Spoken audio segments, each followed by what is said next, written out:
Rito! Ano bang dapat kong gawin ngayon? Hindi maganda kung itutuloy ko ang laban na ito! Pagbasta niyo! Hindi ito ang makalapan para makipaglaban! Hindi ko pa nakikita yan! Paano ito? Anong dapat kong gawin ngayon?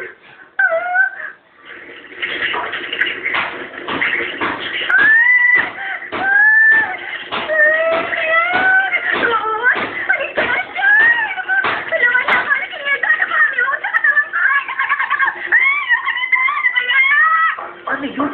Ano naman ang problema ng babae yun? Hindi kaya isang ritual yan bago niya paganahin ang kanyang arms.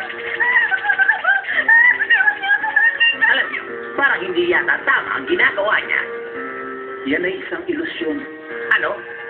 Kaya rin gawin ni Weasel ang ganyang uri ng ilusyon. Kaya rin gawin niya ni Weasel?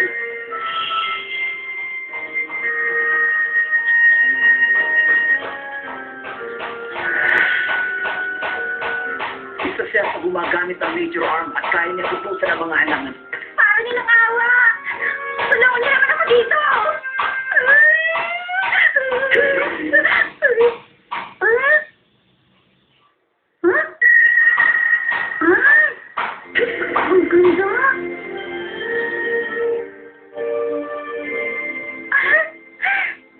Ang galing!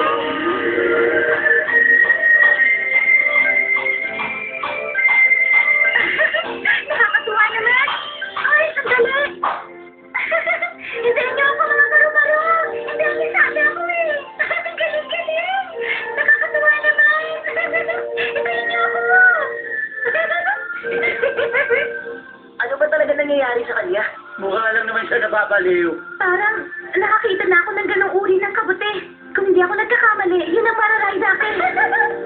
Hintayin niyo ako mga baro-baro! Mararay sa akin? Pwede ba silang kainin? Hindi ito pwedeng kainin dahil nakakalason ito. Kaya nitong lumikha ng ilusyon sa isang nakakain nito. Isang ilusyon? Sa nakakain?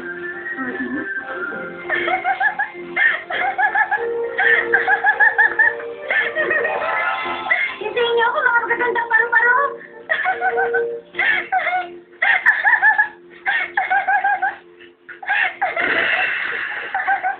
Huh?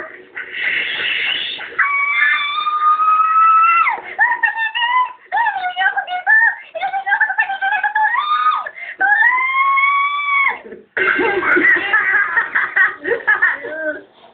Magaling nga naisip mong yan, Jack.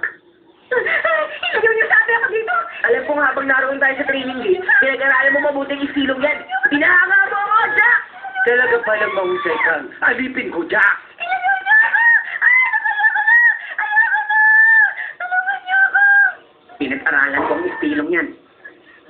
Nang minsang ipakita sa akin ni Gaira ang ilusyon ng aking ama. At natatandaan ko, yung tungkol sa mararaydake na ipinakita sa akin ng aking ama. Ang dami niya lang. Matamis-tamisang ito. Magugustuhan ito ng ina dahil isa ito sa paborito niya prutas. Talaga po?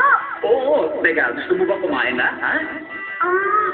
Ama, ano naman po ang samto? Patingin? Ang tawag dito ay mararaydake.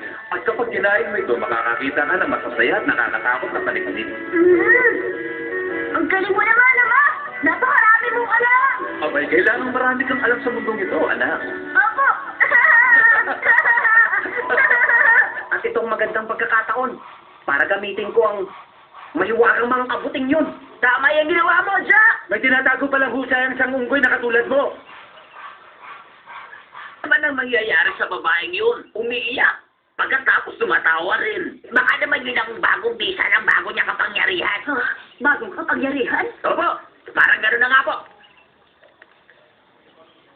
Naku, Jack, anak. Ano na naman bang ginawa mo para magkaganyan ng babaeng yan? Binastos mo na naman.